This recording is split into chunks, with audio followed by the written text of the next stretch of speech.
तो छोटा आ बड़ा लिखा हुआ है। उस कागज को क्या किया, करने के बाद में बच्चा पढ़ा, आगे उसका प्रमोशन होता रहा, पास होता रहा, वो बच्चा इंजीनियर बन गया, वो बच्चा डॉक्टर बन गया। वो छोटी सी किताब जो उसके अलमारी में रखी थी, बाप ने क्या किया, उसके वो किताब उठाई, उठाने के बाद में उसको ले जाके भंगार वाले के हाथ बेच दिया। भंगार वाले ने क्या किया, उन किताबों का होटल वाले के हाथ बेच दिया। अब होटल वाले ने क्या किया, होटल वाले ने उसको अपने साइज में काटा और किसी पे समोसा रख के बेचा, किसी पे पकौड़ी रख करके बेची, किसी पे जलेबी रख करके बेची। यही तो होता है, नहीं होता है? हिंदी इंग्लिश की किताबों का क्या होता है, भंगार वाला खरीद के ले जाता है, फिर उसको जो है अपने अपने साइज में दुकानदार को बेच देता है। वो उसको एक समोसा रख के या ब्रेड पकौड़ा या पकौड़ी या जलेबी रख करके बेच देता है। उसके बाद खाने के बाद क्या करते हो, क्या वो कागज जेब में रखा जाता है? नहीं, उस कागज को जमीन पे फेंक दिया जाता है। अब वो कागज नाली में पड़ा हुआ है, अब वो कागज नाली में है, गंदगी में पड़ा है। जरा सोचो तो सही, जिसने इंजीनियर बनाया वो तो ऑफिस में बैठा है, बनने वाला ऑफिस में है, बनाने वाला नाली में पड़ा हुआ है। जिसने डॉक्टर बनाया वो तो एयर कंडीशन रूम में है, आईफोन चला रहा है, स्कॉर्पियो फॉर्च्यूनर से घूम रहा है, और जिसने बनाया वो नाली में पड़ा हुआ है। ए मेरे शहबाब के जिंदा दिल मुसलमानों, जश्न दस्तारे हिफ्ज़े कुरान में आने वालों, अब अपने ईमान को ताजा करो। देखो कुरान की शान क्या है। एक वो जिसने इंजीनियर बनाया, बनने वाला ऑफिस में बैठा है, बनाने वाला नाली में पड़ा हुआ है, कीचड़ में पड़ा हुआ है, गंदगी में पड़ा हुआ है। सेम मशीन है, सेम दरख्त है, सेम कागज है, लेकिन छोटा आ बड़ा लिखा हुआ नहीं है, बल्कि बिस्मिल्लाहिर्रहमानिर्रहीम लिखा हुआ है। उस कागज को कोई आलिम फतवा नहीं देगा, कोई मुफ्ती फतवा नहीं देगा, अरे कोई मुहद्दिस फतवा नहीं देगा। उस कागज के लिए परवरदिगार फरमा रहा है, ला यमस्सुहु इल्लल मुतहहरून। इस कागज को बगैर वुजू के छूना भी मत। जिस पे कुरान लिखा है उसे बगैर वुजू के छूना भी मत। कागज एक वो है जो नाली में पड़ा है, और एक कागज वो है जिसके लिए अल्लाह फरमा रहा है इसे बगैर वुजू के छूना भी मत। मैंने कागज से पूछा, एक कागज जरा ये तो बता, तू नाली में पड़ा है, और एक वो कागज है जिसे रब फरमा रहा है कि इसे बगैर वुजू के छूना भी मत। तो कागज से आवाज आती है, अरे कागज को मत देख, इस पे लिखा हुआ देख, इस पर कुरान लिखा हुआ है। अरे जब, अरे जब उलमा की तवज्जो, अरे जब कागज पर कुरान लिख जाए तो कागज मुमताज हो जाए। तो जिन हाफिज के सीने में कुरान के 30 पारे हैं, उस हाफिज के सीने का हाल आ जाए।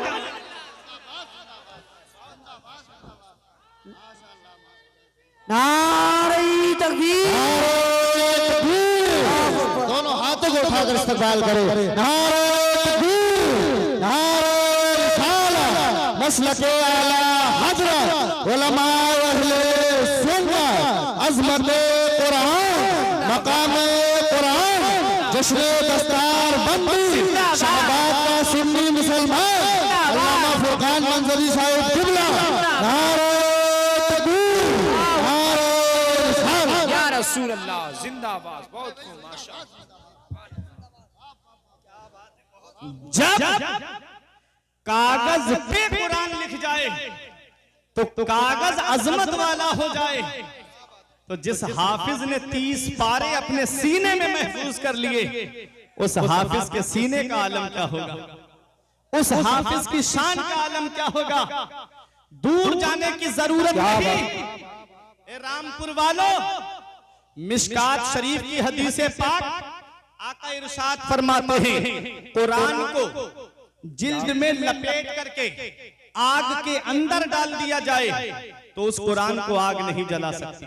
बेशक, अरे मोहब्बत से बोलो सुभान अल्लाह, सुभान अल्लाह। उस कुरान को आग नहीं जला सकती। तो जिस सीने में कुरान महफूज होगा उसे जहन्नम की आग कैसे जला सकती है? क्या बात है, उसे जहन्नम की आग कैसे जला सकती है? दूर जाने की जरूरत नहीं। आओ मैं बरेली शरीफ लेके चल रहा हूं, मोहब्बत से बोलो सुभान अल्लाह। बाकरगंज मोहल्ला देखा है? बाकरगंज सिटी की तरफ से जब आएंगे तो एक मोहल्ला पड़ता है जिसे कहते हैं हुसैन बाग। हुसैन बाग के कब्रिस्तान में एक अल्लाह का नेक बंदा लेटा है। जिसे दुनिया वाले हाफिज रहमत अली खां के नाम से जानते हैं। सुभान अल्लाह। नवाब हाफिज रहमत अली खां, हमने अपने बुजुर्गों से सुना है कि रोड के किनारे जो अक्सर मस्जिदें बनी हुई हैं, ये हाफिज रहमत अली खां ने अपने माल से खर्च करके जो है मस्जिदें तामीर कराई। बेशक सुभान अल्लाह। मेरे उस्ताद मुझसे कह रहे थे कि उनकी एक बहन थी बीबी जी साहिबा, उन्होंने अपने भाई से कहा, भाई आप हमारी शादी का रिश्ता तलाश कर रहे हैं? कहा हाँ। कहा भाई रिश्ता तलाश मत करो, मेरी शादी में खर्च कितना करोगे, कितने पैसे खर्च करोगे? बेशक। तो नवाब थे, ले बहन बता क्या चाहिए तुझे? कहा कि जो पैसे खर्च करो मेरी शादी में वो मुझे दे दो। बेशक। भाई ने पैसे दे दिए, उन्होंने अपने उन पैसों से मस्जिद बीबी जी तामीर कराई, जिसपे आज मजहर इस्लाम बना हुआ। अहे क्या बात है। आप देखें ये नवाब हाफिज रहमत अली खां कौन है? बेशक। जब पीलीभीत शरीफ की जामा मस्जिद की बुनियाद का नंबर आया, जो दिल्ली की जामा मस्जिद की हूबहू कॉपी है, तो ये शर्त रखी गई वो बुनियाद रखेगा जिसकी नमाज़े सुन्नते गैर मुअक्कदा कज़ा ना हुई हो और जिसकी तहज्जुद कभी ना छूटी हो। बड़े बड़े मुफ्ती पीछे हट गए। अपने वक्त का नवाब हाफिज रहमत अली खां आगे बढ़ के कहते हैं वो मैं हूं जिसकी ना तहज्जुद की नमाज कज़ा हुई है न सुन्नते गैर मुअक्कदा कज़ा हुई। बेशक क्या बात है। इतना बड़ा अपने वक्त का नवाब, हुकूमत करने वाला, इतना बड़ा शरीयत का पाबंद। लेकिन आप देखो जब इस देश को आजाद कराने का नंबर आया तो खून मुसलमानों ने कुर्बान किया। बेशक। फिर भी हमसे ये गिला है कि वफादार नहीं। हम वफादार नहीं तो तू भी तो दिलदार नहीं। बेशक। आज भी दिल्ली में इंडिया गेट पे जाकर के देखो 1 लाख स्वतंत्रता सेनानियों के नाम लिखे हैं जिन्होंने जंगे आजादी में जो है वो अपनी कुर्बानी दी है। उनमें 76,000 नाम मुसलमानों के लिखे हुए। बेशक सुभान अल्लाह सुभान अल्लाह। 76,000 नाम मुसलमानों के हैं। तुम देख लो तारीख उठा करके। आखिरी मुगल बादशाह बहादुर शाह जफर को दिल्ली के लाल किले से गिरफ्तार करके अंग्रेज जब लेके चले थे, एक अंग्रेज का ये कहना था कि फजर के वक्त हम लेके जा रहे थे, सुबह के वक्त तो चांदनी चौक में कोई दरख्त ऐसा नहीं था, कोई पेड़ ऐसा नहीं था जिसपे आज हमारी कौम के आलिम की गर्दन न लटकती हो। और एक दरिया था, उसके वहां पर तालाब में वो कड़ाव के अंदर तेल खोल रहा था। उलमा को बोरियों के अंदर बंद कर करके उस खोलते हुए कड़ाव के अंदर डाल दिया गया। अल्लामा फजले हक खैराबादी जिन्होंने सबसे पहले अंग्रेजों के खिलाफ जिहाद का फतवा दिया था, वो एक मुसलमान था। मौलाना किफायतुल्लाह काफी, जिनको मुरादाबाद के चौराहे पे अंग्रेजों ने सूली पे चढ़ा दिया, वो एक मुसलमान थे जो आप सूली पे चढ़ने से पहले ये कह के गए थे कि कोई गुल बाकी रहेगा ना चमन रह जाएगा, बस रसूलुल्लाह का दीने हसन रह जाएगा। अतलसो कम ख्वाब की पोशाक पे नाजा ना हो, इस तने बेजान पर खाकी कफन रह जाएगा। हम सफीरों बाग में हैं, कोई दम के चहचहे, बुलबुलें उड़ जाएंगी, सूना चमन रह जाएगा। नाम शाहाने जहां मिट जाएंगे लेकिन मगर नामे पाके मुस्तफा और पंजतन रह जाएगा। वो मौलाना किफायतुल्लाह काफी वो एक मुसलमान थे। मौलाना फजले हक खैराबादी जब दिल्ली की जामा मस्जिद से आप खिताब करते थे तो गैर मुस्लिम कहते थे इस मस्जिद के अंदर रोशनदान खोल दो ताकि हम उस मुजाहिद को देख ले जिसने हमारे मुल्क को आजाद करने की आवाज उठाई है। हम उस मुजाहिद को देख ले जिसने हमारे मुल्क की आजादी के लिए आवाज उठाई है। ऐ शाहबाद वालों, उनसे ये कह दो कि हम जैसे वफादार कम ही निकलेंगे, हम जैसे वफादार कम ही निकलेंगे। जमीन खोद देखो तो हम ही निकलेंगे। क्या बात है सुभान अल्लाह। जमीन खोद के देखो तो हम ही निकलेंगे। आज जब गैर मुनकसिम हिंदुस्तान और पाकिस्तान, लाहौर की जामा मस्जिद के अंदर तकरीबन 80 से ज्यादा मुसलमान आलिमों की गर्दनें लटक रही थी। वो कुर्बानी दी है उलमाए किराम ने मुसलमानों ने इस देश को आजाद कराने के लिए। फिर भी हमसे नागरिकता पूछी जाती है, फिर भी हमसे सबूत मांगे जा रहे हैं। ऐ मेरे प्यारे मुसलमानों, आओ मैं बड़े करीब से आपको मुसलमान की शान दिखा के बैठ जाऊंगा और एक हाफिज का मकाम बता करके गुजरना चाहता हूँ कि हाफिज होता कौन है, हाफिज की शान क्या है। बात ज़िम्न में आ गई है इसलिए बता रहा हूँ। हजरत हाफिज रहमत अली खां जिन्होंने जंगे आजादी में जामे शहादत नोश किया है। हजरत जब जंग हो रही थी अंग्रेजों से तब हाफिज रहमत अली खां ने जोहर की नमाज का वक्त हो गया, फरमाया इस फौज को दो हिस्सों में तकसीम करो, आधी फौज जो है वो नमाज पढ़ेगी और आधी फौज जो है वो जंग में मसरूफ रहेगी। आधी फौज नमाज पढ़ने चली गई और आधी फौज जो है वो अंग्रेजों से जंग लड़ती रही। जब वो नमाज पढ़ के आई तो जो जंग में थी उसे कहा कि तुम नमाज पढ़ने जाओ, अब ये फौज जो है वो जंग करेगी। ये नमाज की पाबंदी थी, जो मैदान जंग में भी जो है नमाज की पाबंदी करता हो उसे दुनिया वाले हाफिज रहमत अली खां के नाम से जानते हैं। अंग्रेजों ने निशाना तोप के गोले का हाफिज रहमत अली खां के सीने पे बांध करके मारा, सीने पे तोप का गोला लगा, जमीन के अंदर 2-3 फीट अंदर चला गया, सीने का कुछ नहीं हुआ।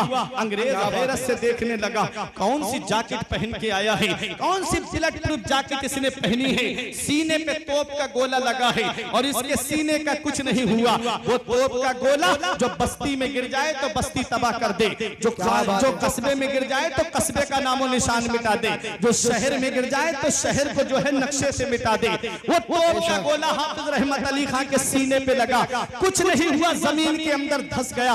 अल्लाह तबारक व तआला ने उसी में आपको शहादत का जाम अता फरमाया। हाफिज रहमत अली खां शहीद हो जाते हैं। अंग्रेजों ने जिस्म को अपने कब्जे में लेकर के आपका कुर्ता हटा के देखने लगे। किसी मुसलमान ने पूछा, चंद सांसें बाकी थी, क्या तलाश कर रहे हो? कहा, ये देख रहे हैं कौन सी जैकेट पहने हैं, इनके सीने का कुछ क्यों नहीं हुआ? हमने तोप का गोला निशाना बांध के मारा, तब भी इनके सीने का कुछ नहीं हुआ, कौन सी ऐसी जैकेट पहने हैं? तब मुसलमान ने कहा था, अरे तुम्हें पता नहीं है, अरे ये दुनियावी आग है, ये दुनियावी आग तो क्या है, इनके सीने को जहन्नम की आग भी नहीं जला सकती। अंग्रेजों ने क्यों हमारे तोप के गोले से इनका सीना क्यों नहीं फटा? तो मुसलमान ने कहा था, अरे तुझे पता नहीं है, ये कुरान के हाफिज थे, कुरान जिस सीने में आ जाता है वो सीना आग से महफूज हो जाता है। ये हाफिज रहमत अली खां को दुनिया की आग तो क्या है, जहन्नम की आग भी नहीं जला। बात है, सुभान अल्लाह। धारे तकबीर, धारे रिसालत, धारे वसीयत, बस लगे आला हजरत अल्लामा फुरकान मंजरी साई किबला। बख्शिश की राह मोमिनो आसान बना लो, अपने लिए निजात का सामान बना लो। बेशक दुनिया की किताबों पे नजर बाद में रखना, बच्चों को पहले हाफिज कुरान बना लो। बेशक सुभान अल्लाह। कुरान हाफिज कुरान बना लो। कुरान जिस सीने में आ जाए वो सीना आग से महफूज हो जाए। बाअमल हाफिज कुरान की ये शान है, इतना याद रखना प्यारे मुसलमानों। आओ जरा देखो, आखिरी बात बता दूं, कुरान की शान क्या है। ये हुफाज़े किराम ने अपने सीने में कुरान महफूज कर लिया है। अब मेरी तकरीर खत्म होने जा रही है, आप परेशान न हो। आप परेशान तो नहीं हो रहे? कुरान ये जश्न दस्तारे हिफ्ज़े कुरान है ना, इसीलिए कुरान पे मैं बोल रहा हूँ कुरान की शान क्या है। वरना तकरीरें आपको हर मौजू पे इंटरनेट पे मिल जाएंगी। फुरकान निज़ाम मंजरी सर्च करेंगे, हर मौजू पे आपको तकरीर मिलेंगी बेफजले ही ताला। ये करम है औलिया किराम का, मुफ्ती साहब की दुआएं हैं। आप देखें, मैं कुरान की शान बता रहा हूँ। कुरान है क्या? आज हम कुरान को छोड़ करके सोच रहे हैं कि हम कामयाब हो जाएंगे। नहीं, अपने बच्चों को कुरान पढ़ा लो।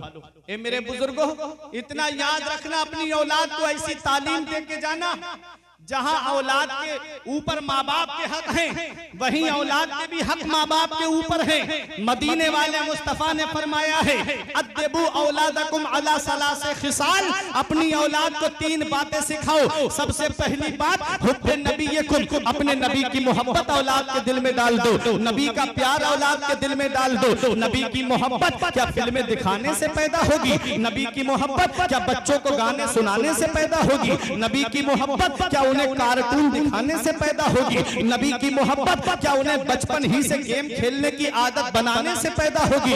नहीं नहीं प्यारे मुसलमानों, नबी की मोहब्बत कुरान पढ़ने से पैदा होती है। नबी की मोहब्बत दुरूद शरीफ पढ़ने से पैदा होती है। नबी की मोहब्बत अच्छी आवाज में नाते पाक सुनने वाले से पैदा होती है। नबी की मोहब्बत अपनी औलाद के दिल में डाल दो। जिसके दिल में नबी की मोहब्बत होती है, जिसके दिल में नबी का प्यार होता है, उसे आग के शोलों पे भी लिटाया जाता है। कभी कोई उसके ईमान को हिला नहीं पाता है। जिसके दिल में नबी की मोहब्बत होती है उसे गरम गरम लू के थपेड़ों पे लिटाया जाता है, तब भी वो अपने ईमान का सौदा नहीं करता है। जिसके दिल में नबी की मोहब्बत होती है उसे जलती हुई आग के अंदर डाल दिया जाता है, तब भी वो अपने ईमान का सौदा नहीं करता है। हजरत अम्मार इब्ने यासिर को देखो, आग के अंदर डाल दिया गया, जलती हुई आग के अंदर। अर्ज करते हैं या रसूल अल्लाह उन्जुर हालना, या रसूल अल्लाह मेरा हाल देखिए, आपके गुलाम को आग में डाला जा रहा है। आका गुजर रहे थे, दुआ के लिए हाथ उठ गए, या नारो कोनी बर्दों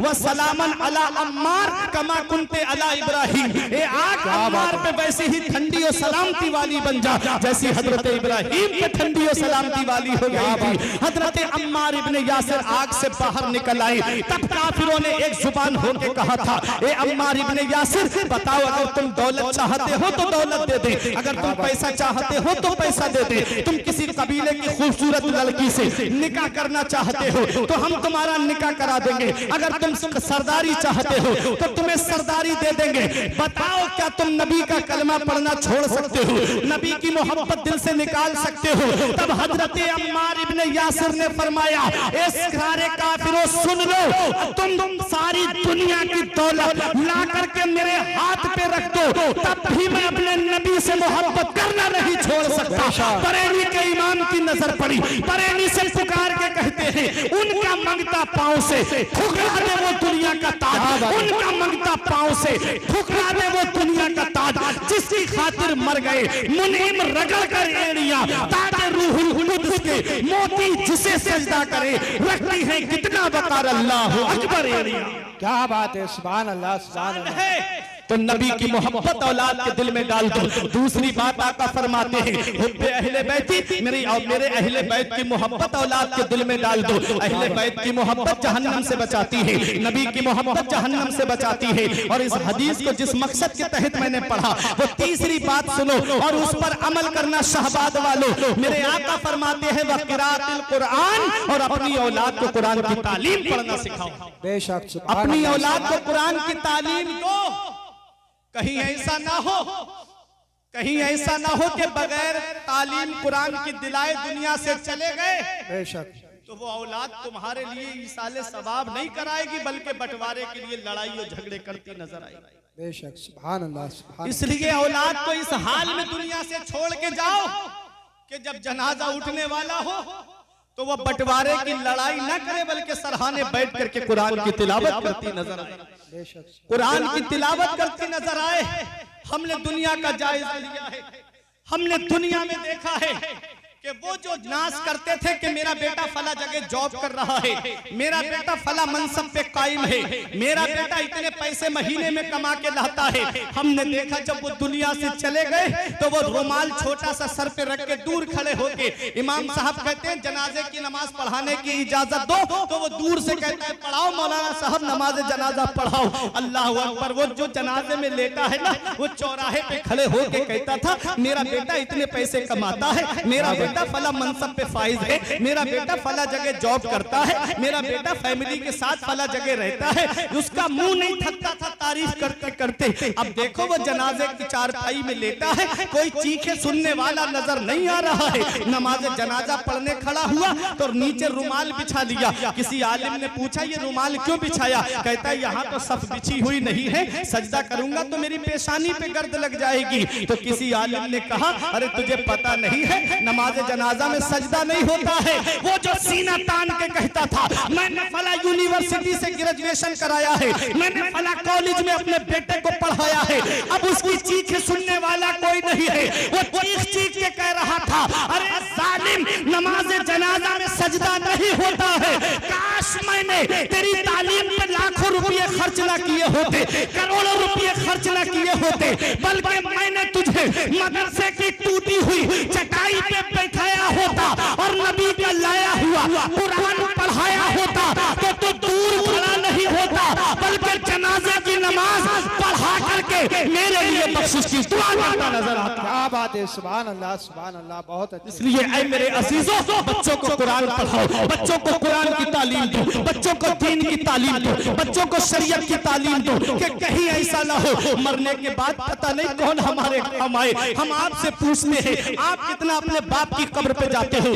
आप कितना अपने दादा की कब्र पे जाते हो। आज का दौर बड़ा मसरूफियत का दौर है, आज का दौर बड़ा मशगूलियत का दौर है। अगर कोई किसी के यहाँ शादी में जाता है तब जाता है जब खाना खिलाने का वक्त होता है, किसी के यहाँ इंतकाल में जाता है तब जाता है जब मैयत कभी दफन होने के करीब होती है। पूछा जाए फौरन दफन के बाद घर वापस, पूछा क्यों जा रहे हो, बड़े अजीज का जनाजा था, बड़े अजीज के यहाँ शादी थी, तुम क्यों जा रहे हो। कहता है दुकान खुली छोड़ के आया हूँ, कारोबार छोड़ करके आया हूँ, मैं अगर यहाँ रहूंगा तो दुकान मेरी मार्केट में मेरी दुकान कैसे, मेरी ग्राहकी खराब हो जाएगी, इसलिए मैं ज्यादा देर नहीं रुक सकता। ऐ शाहबाद के जिंदा दिल मुसलमानों, ऐ कुर्बो जवार से आने वालों, जब आज किसी को किसी के लिए टाइम नहीं है तो क्या उम्मीद करते हो इस औलाद से, जिसे मोबाइल चलाने से फुर्सत नहीं मिलती, जिसे व्हाट्सएप चलाने से फुर्सत नहीं मिलती, जिसे फिल्में देखने से फुर्सत नहीं मिलती। क्या वो तुम्हारी कब्र पे जाके कुरान पढ़ेगी,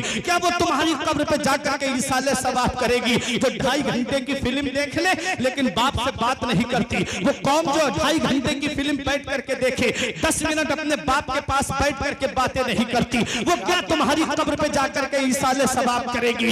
इसलिए अपनी औलाद को दुनिया से जब जाओ तो इस हाल में जाना कि औलाद को या तो आलिम बना के जाना या हाफिज बना करके जाना, क्योंकि औलाद जब आलिम होगी या हाफिज होगी तो जब बाप की रूह निकलने का वक्त करीब होगा तो सरहाने बैठ के सूरह यासीन की तिलावत करता नजर आएगा। जब जनाजा उठने का वक्त होगा तो वो कुरान की तिलावत करता नजर आएगा और नमाज जनाजा पढ़ाता हुआ नजर आएगा, कब्र पर बैठ करके कुरान की तिलावत करता नजर आएगा। इसलिए ऐ मेरे प्यारे मुसलमानों, बख्शिश की राह मोमिनों आसान बना लो, अपने लिए निजात का सामान बना लो, दुनिया की किताबों पे नजर बाद में रखना, बच्चों को पहले हाफिज कुरान बनाना। क्या बात है, बहुत कुछ, सुभान अल्लाह दीनी सुभान। तालीम दिलाओ, वरना पता नहीं कि कोई हमारी औलाद कब्र पे आए फातिहा पढ़ने या ना आए, बेशक सुभान कोई अल्लाह। भरोसा नहीं है। ये आजकल का मुसलमान, एक दुखती हुई बात मैं आपको बता दूं, हो सकता है इतने बड़े मजमे में कोई एक भी अमल कर ले तो मेरे लिए कयामत में बख्शिश का जरिया बन जाए। मुसलमानों का ये हाल हो चुका है। अभी एक फिल्म रिलीज हुई, चंद दिन हुए हैं, 3-3 हजार के टिकट खरीद के ये मुसलमान देखने के लिए गए। हैदराबाद में तो कुछ एक तो ऐसा है जिसने 3 दिन के लिए पूरा हॉल बुक कर लिया था। ये मुसलमानों का हाल है। अगर इन मुसलमानों की अमीरी देखना है तो इनके शौक को देखो, अगर इन मुसलमानों की अमीरी देखना है तो इनकी शादी में बेजा रसूमात को देखो।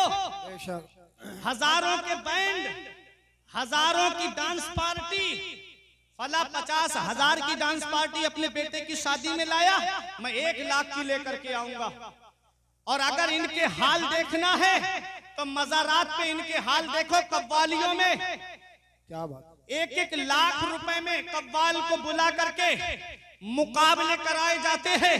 लेडीज कव्वाला वो अपनी लड़की को साथ लेके आती है माज़अल्लाह, और ला करके गंदी गंदी गजलें, गंदी फहिश बातें और ऐसी ऐसी गंदी बातें कि अगर आपके सामने कोई बोल दे तो मारने के लिए तैयार हो जाओ। लेकिन बहन भी बैठी हुई है, बेटी भी बैठी हुई है, बीबी भी बैठी हुई है और रिश्तेदार भी बैठ करके सुन रहे हैं। अगर कोई किसी के घर में से छत पे चढ़ के झांक ले तो लड़ने के लिए तैयार हो जाएगा। तेरी हिम्मत कैसे हुई, मेरी बहन बैठी थी मेरे घर में झांका कैसे, मेरी बेटी बैठी थी तूने घर में झांका कैसे। और वो गंदे मुकाबले हो रहे हैं। कहां अल्लाह के वली के उर्स में हो रहे हैं। अल्लाह के वली के उर्स में माज़अल्लाह वो गैर मुस्लिम शेख चिल्ली को बुला करके कौम के सामने उर्स का मजाक उड़ाया जाता है।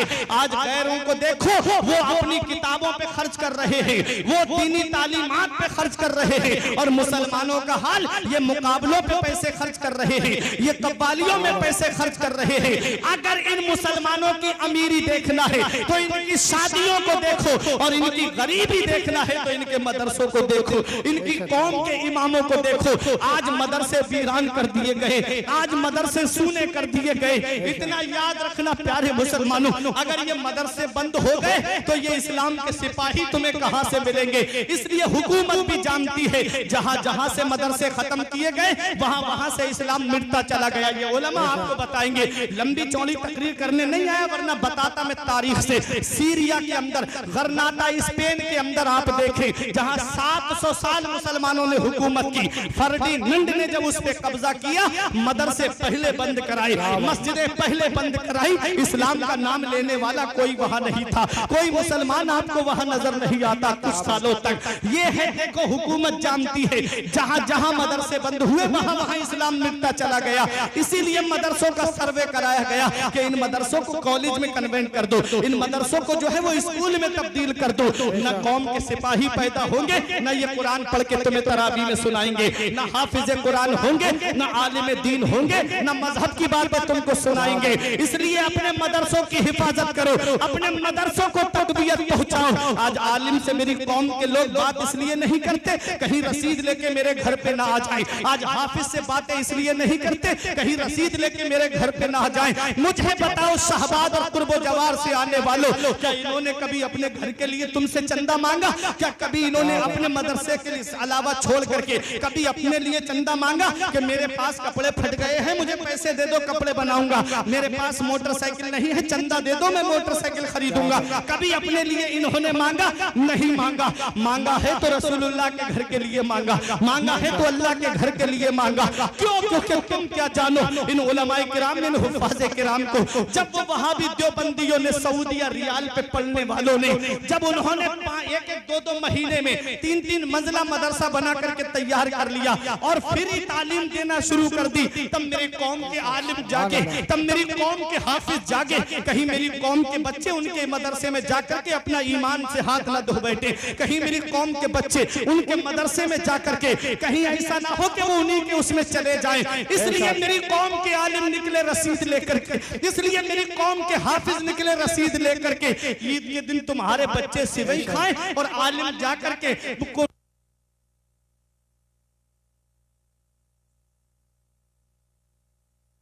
इकट्ठी करे।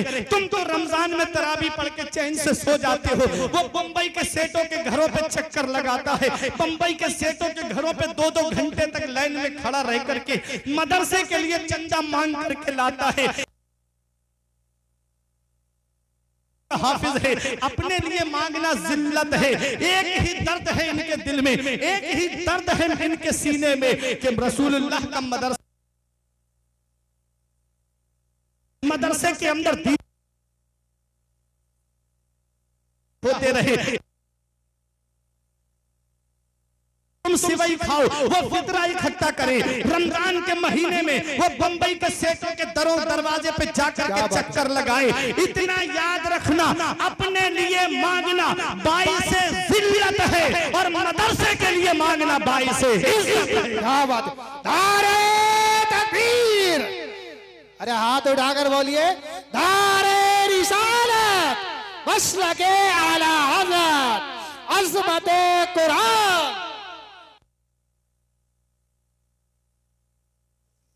अपने लिए मांगना जिल्लत है, मदरसे के लिए मांगना इज्जत है। कोई इनका मर्तबा जाने ना जाने, इनका मर्तबा नबी ने बुलंद कर दिया, इनकी शान नबी ने बुलंद कर दी, इनकी अजमत नबी ने बुलंद कर दी, इनका मर्तबा नबी ने बुलंद फरमा दिया है कि हाफिज कुरान कयामत के दिन जब आएगा, युकालु लिसाहिबिल कुरान इक़रा वरतकी वरत्तिल कमा कुंता तुरत्तिलु फिद दुनिया फइन्ना मंज़िलका इंदा आखिर आयतिन तक़रऊहा। आका फरमाते हाफिज कुरान जब कयामत में आएगा, रब फरमाएगा पढ़, कुरान की तिलावत कर, तजवीद के साथ पढ़, यालमून तालमून वाला नहीं, ठहर ठहर के पढ़, तजवीद के साथ पढ़। कौन सा हर्फ कहां से निकलता है उसकी अदायगी के साथ पढ़। हाफिज कुरान पढ़ेगा बिस्मिल्लाहिर्रहमानिर्रहीम, एक दर्जा बुलंद हो जाएगा। पढ़ेगा अल्हम्दुलिल्लाहि रब्बिल आलमीन, दूसरा दर्जा बुलंद हो जाएगा। उलमा फरमाते पूरे कुरान में 6666 आयतें हैं जिन हुफ्फाज को हिकारत की निगाह से देखा जाता है। इनका मर्तबा कयामत में ये होगा कि ये जन्नत में 6666 दर्जे बुलंद बाला। बेशक, सुभान अल्लाह, सुभान नबी ने अल्लाह। बुलंद कर दिया, इनकी शान नबी ने बुलंद कर दी। इसलिए प्यारे मुसलमानों, बख्शिश की राह मोमिनो आसान बना लो, अपने लिए निजात का सामान बना लो। दुनिया की किताबों पे नजर बाद में रखना, बच्चों को पहले हाफिज कुरान बना लो। अपने बच्चों को दीनी तालीम सिखाओ, अपने बच्चों को कुरान पढ़ना सिखाओ। जब कुरान होगा उनके पास में, तालीम होगी उनके पास में, जब वो मस्जिद में जाएंगे तो नमाज पढ़ के ये दुआ करेंगे, रब्बना ग़फिरली वले वालिदैया वलिल मुमिनीना यौम यक़ूमुल हिसाब। दुआए मासूरा में पढ़ेंगे कि अल्लाह मुझे बख्श दे और मेरे माँ बाप को बख्श दे। क्या दुआ करेंगे? अल्लाह मुझे बख्श दे, मेरे माँ बाप को बख्श दे, तमाम मोमिनीन को बख्श दे। वो जमीन के ऊपर दुआ करेगा, अल्लाह ताला उसके माँ बाप को जमीन के नीचे बख्श देगा।